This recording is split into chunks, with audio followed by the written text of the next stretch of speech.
Hello, and welcome to Informatically Speaking, a Greater Delaware Valley ANIA podcast designed to promote knowledge sharing in the field of nursing informatics, locally, nationally, and globally within our unique industry. At GDV ANIA, we are committed to providing opportunities for professional development with the goal of advancing nursing informatics practice. I'm your host, Constance McLaughlin. Okay, welcome back to podcast number 3 of Influencing Behaviors with Bruce Wilson. Thanks for coming back and continuing the conversation, Bruce. Glad to be here. Thank you, Constance. So in our last session, we talked about 3 things influencers do. We talked about clarified measurable results, and you tested me. You were quizzing me. We want to make sure that we're doing this real time. So I'm not always going to have the right answer, right? This is not rehearsed. It is not. This is a dialogue. We are going to go right through it. And so I'll just let you take it away. We'll get started. Sounds good. Yeah. Just to remind everybody, those 3 things that we said influencers do is 1, they start with clarified measurable results. 2, they find vital behaviors, and 3, they use the sources of influence to help enact the new behaviors. And today we're going to break apart that first area, that number 1, which is really the clarified or measurable result, and talk about how do we give you the tools to define what that looks like. The first step that I'd like to start with, Constance, is, we talked a little bit last time about your challenge, and you had shared with me, hey, I just want my son to put things in the dishwasher. And that's a relatively simple ask, but it's not always that easy for everybody, right? And so the tool that I like to tell everybody is really focus on the outcome you want. What is it that you really want? And not something subjective, but and subjective would be, oh, I want so-and-so to be accountable. That's like a subjective idea. We want somebody, we want to get specific. And so one of the ways we do that is we use the SMART tool. And I think a lot of folks probably are familiar with the SMART tool, but a clarified measurable result really starts by enacting or using that tool. And we want to give everybody this mental framework or mental tool to work by as almost a litmus test to validate what they're asking, to say, oh, yes, I do have a clarified measurable result. So for those that aren't familiar with the SMART goal or the acronym, the S is specific, the M is measurable, the A is attainable, the R is relevant, and then the T is time bound. And I always tell my kids and all of my coworkers, I say the road of someday leads to the town of nowhere. And so we want to make sure that we are really measuring our goal, our result, really against all of these criteria. I'm going to walk a little bit. Let me take a pause there. Have you ever heard or used SMART goals, Constance? I have heard, and I have when I try to use them, I always have to think back to learnings and make sure that I'm following the definition really of each one of those. So I have used them, but it makes me think every time. Yep. So I'm going to start with the first one, specific. Is your goal, as you're documenting or writing it down, you've set and you've thought about what do I really want, and you started to write it down. Is it specific? If somebody that didn't know about your situation were to pick it up and read what you've written, is it specific enough that they can understand it? The next one is measurable, meaning we can't manage or we can't enact strategies around something that we can't measure. And said differently, or in more crisp term, is it objective or subjective? And we want objective, measurable results that we're trying to attain. And then the next one, and I see a lot of people get caught up with this, is it attainable? Some people might say, I really want that thing, and it's very specific. And yes, they've got a way to measure it, but is it attainable? I mean, can you really do it? And that's the other thing that you have to really assess of. I can't just use these tools, as I mentioned in the first series, Jedi mind tricks to, bend and conform people to my will. This is more about, can I use them to enact the right behaviors to achieve a result? And that result, again, has to be attainable. Next is it relevant? Meaning, is the result relevant to the behavior that I'm trying to achieve? And a lot of times it's not. And I'm going to show you some examples of that here in a second, how we might look Okay. at is something relevant. And then the last one, of course, I said, is it time bound? And we certainly want to make sure that we use dates for something that's time bound, or durations. Those types of mechanisms all make a goal time bound. So, Concept, I'm going to test you a little bit, and I'm going to see here. We've got our SMART tool. We know that it's specific, measurable, attainable, relevant, and time bound. And I'm gonna state a phrase or read a phrase here to you, and I want you to respond back and tell me where the gap is, like what's missing in this. So Okay. here's the first goal. As an organization, we want to increase nursing satisfaction within the EHR by the end of 2023. What's the problem with that goal? Let's see. Well, I don't know that it's all that specific. Correct. Nursing satisfaction can mean a lot of things. Yep. Um, and the EHR is a big area as well, Agreed. so still not specific. But measuring increase doesn't give really a number, or there's no data for increase, right? So you need to kind of give some meat around that. And we don't know if it's attainable because we don't have any kind of thing to measure by, right? All 100% accurate. I think it's relevant and it's time bound because it's the end of 23, but that's my answer. Is that right? It is. Final answer. Excellent. You got it correct. So here's my question though. All kidding aside, have you ever seen, you've been around a lot, you've seen a lot of organizational initiatives, a lot of projects. Have you ever seen organizational initiatives or projects or goals, something that an individual or group's trying to attain, look like that? Because if you read that at first blush, you're like, oh, wow, yeah, we want to increase nursing satisfaction within the EHR by the end of 2023. Mm-hmm. It sounds pretty good. And if you didn't have the SMART tool to compare it to, I think if I'm speaking for myself, I might think like, yeah, that sounds good. But we're able now to compare it again, put the litmus test to it. Does it meet these criteria? And if it doesn't, then you need to change it. Now we could change it. And so it would read in such a way that it is specific and measurable and attainable. So good job on that one. I'm going to test you again if you're up for it. Uh-oh. All right. I All don't know right. if I'll have two correct answers in a row. Okay. Well, listen up. This is something very specific to your world. So Okay. I wrote this one specially just for you. Your clinical informatics team constantly misses deadlines. You ask them to fill out a variance form for all the missed deadlines within one business day, and you want everyone doing this by the end of the month. What's the problem? Well, I don't know that it's specific enough. Okay. So deadlines for what? I mean, that could mean a lot of things. So I don't know if that's it. There's a time on it. I don't know. It just feels really just kind of out there. It's like, hey, you need to You're out there, your do word this. out there is correct. Like relate that to something else that's in the litmus test of SMART. What would kind of out there Um, be? yeah, I don't know that it's not measurable because I don't know how you're basically following up and saying, well, I'm giving you this other task to do because you're missing deadlines, but it's not necessarily bringing them around to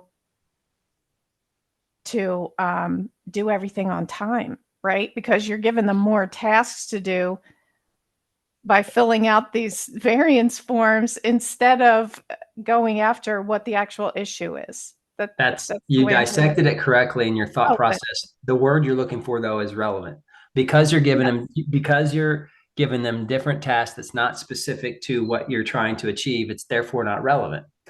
You're just basically saddling them with this, hey, I want to increase nursing or I want a clinical informatics team to stop missing deadlines. So that's what I want. But now I'm telling you, fill out this form for all missed deadlines within one business day. And you want everybody filling out the form if you miss it by the end of the month. So you're basically saying, go tell on yourself. But it's not Right. relevant to hitting the result. And that's, a lot of times we do that, and we trick ourselves. And uh, we do that because we don't necessarily recognize that we're not aligning our our goal to what we really want. So it's an interesting concept. It happens all the time. I Yeah. see people just wanting to put processes or policies or strategies in place, and they're not necessarily aligned. So we want to think about aligning it. So I'm going to ask you, before I share my story about my influencer challenge and how I use this tool in it, I'm gonna ask you, and I'm gonna remind the audience, if it's okay. Well, I guess I'll ask you. Remind the listeners. I keep saying audience as if we're in some theater here. Remind the listeners what your challenge is that you're trying to apply these tools to as you learn them.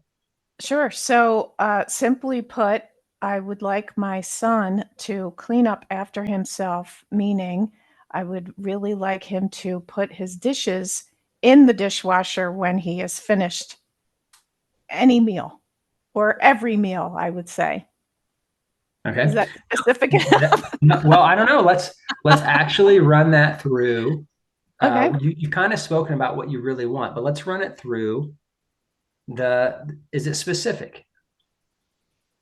Put your meal in the dishwasher, or put your plates or your dishes in the dishwasher after every meal. That is specific. I would say yes. Mhm. Is it measurable? No, because I didn't say that. Well, no, I said after every You meal, said so every then meal, I so it's could I could witness that. So yep. after every meal, Okay, so that is it attainable? absolutely, he is Okay. certainly well equipped to stand up and do that. All right. So you're 3 out of 5 here. Okay. All right, you're batting 600, as they would say. Oh Uh, boy, so is it relevant? is it relevant? I think it is. Okay. And then lastly, so now you're batting 800, four for five. Is it time bound? So by time bound though, so I'll ask this question. When I say the measurable part, that is for every meal, but that still doesn't really give a time frame. Like if I were to say, I want this to occur and be ongoing, but in the next 2 weeks, I want to frame this whole thing. That would be where I missed, Yeah. right? Yeah, Okay. because what you're going to want to do, that's the piece. The way you're tagging the goal is fine, and it's really where a lot of people go. They go all the way to the end. Like, if I have my magic wand or euphoria in the end, what is it going to look like? And that's good. Almost gets us there, but we want to back it up a little bit. And I loved your 2 weeks. So if I were to state your goal a little bit differently, is I want my son to put all of the dishes in the dishwasher after every meal for the next 2 weeks. Then it's specific, it's measurable, it's attainable, and it's time bound, and you can track it. And Okay.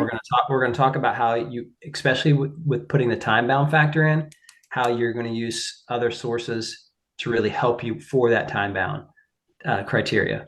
So Excellent. Well, then yeah. I'm actually listening. Okay, you are. I'm feeling good about that. Well, let me share with you kind of a little bit of my journey. For using the example I've been continuously use here, which is to help an organization with the sepsis challenge, and they had and how to get that rate lower. And so, I asked for this particular client I was working with, I asked them, what do you want to do? And I was specifically talking with their leadership team, the CMO, the CNIO, the CIO, and they were saying, hey, well, we are a small hospital and we really want to reduce sepsis in our community. And we're the primary acute care facility here in the community. And so we realize we have a big part in that. And we want to reduce sepsis. I said, okay, well, do you think that it's just good enough for us to say we want to reduce sepsis? And they pondered it for a little bit and they said, well, we might want to clean that up. So we went through many revisions, and it's always good, if you're using this tool for yourself, it's always good to role play a little bit because you're gonna think, oh, I have the answers, and then, oh yeah, I'm good. But that's where using the tool really comes in handy because you can say, okay, be the contrarian and say, what I wrote was maybe decent, but let me use this tool. And now I'm going to be the contrarian. So I was their constant contrarian, letting them write their goal and, facilitating dialogue with them, but always constantly applying this tool. And where we landed with them was this. This is the specific goal: reduce sepsis in the acute setting by 20% over the next 6 months. That was where they ultimately got to, but that is not where we started. And if we wouldn't had the smart tool to help us validate or create that clarified measurable result, I don't think we would have gotten there. Now, in the next coming podcast, I'm going to share with you if we hit that target. So inquiring minds, I'm sure, are going to want to know, but we'll talk about if we hit it and how maybe we did that or how we might have potentially failed. So you have to stay tuned to hear if we were successful or not. But before I hand it over to you for closing, and just a reminder that start by identifying what is it that I really want, and then what I want to try to get to is documenting a clarified measurable result. Excuse me, and then I'm going to use that smart tool to validate, or as my litmus test, if I have documented said result. And once I do, now I'm ready to go on to the next step, which is step 2, and we're going to talk about that in our next podcast. So that, Constance, I'll turn it back over to you. Excellent. Yeah, I can't wait to get into that next one to talk about some vital behaviors and more, because you always have so much to share with us, Bruce. So thank you so much for this session. Again, I think breaking it down is really going to be helpful for everyone, really, to be able to put all this together. I certainly always need a reminder for the smart, to use the smart tools. I'm actually working on goals right now. But you know what, before we end, let me just ask this question, because others may have it. So when you're working on goals per se, you do want to use the smart tool for sure. I'm not debating that. However, when you think about, like, I don't know, like a strategic plan of sorts, and you're saying, okay, well, I want to increase nursing satisfaction, but then you have specific actions and goals under that. Is that acceptable? Because that's sometimes the way I work. I like to work from a very high level first, and then say, these are the tactical ways that we're going to reach that goal, and then there will be measurable results within that. What do you say to that? I say kind of. So let me explain. Kind of. And See, I'm not going to let you go that easy. no, that's fine. I actually get this all the time, so remember, and I'm gonna answer your question with a question. I'm gonna come back to you. What are the 3 things that influencers do? Number 1, they. Wait, oh gosh, now I have to go back on my notes again. That's All I okay. keep That's thinking okay. is the clarified measurable results. Yeah, that's okay. They start with a clarified measurable result. Yes. They then do what? And then they, hold on, find the vital They behavior, find the vital behavior, and then step 3, they and then use source of influence. sources of influence to get Yes. the behavior, which ultimately drives the outcome. So to answer your question, Yes. if you're doing strategic thinking and planning, you can start by there, and you can even use the smart tool to help say, hey, is my strategy or the goals that I'm defining are in the context of a smart goal. And that that tool is not limited or exclusive to behavior change in any way, right? So it can certainly be used at the strategic level. But as you have maybe initiatives that support that strategy that require specific results, that's where you would start to say, okay, I'm going to use the SMART tool at this layer. Ultimately, for our example, we are using the SMART tool to specifically identify and drive out a behavior, or I mean, said differently, we're specifically using it to define the result we want, so we can find the behavior that we need to enable or execute to get that result.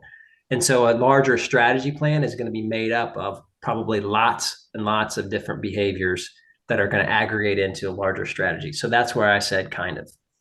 Okay. Yeah, that makes sense. That makes sense. Okay. Yeah. Remember, this is at the about behavior change level. Yeah. But the SMART tool can certainly be used independently outside of influencing behavior and just at the strategic level. Right. Right. Okay. Well, you're giving me something to think about overnight. All right. Fair enough. So thanks, Bruce. You bet. Until next time. Yeah, absolutely. When we talk about vital behaviors. So tune in. Thank you for joining us today.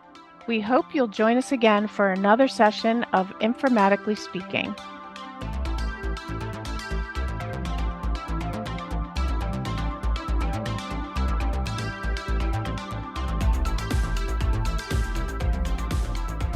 This has been a production of the Greater Delaware Valley chapter of the American Nursing Informatics Association. For more information about the GDV ANIA chapter, visit us at community.ania.org/Greater Delaware Valley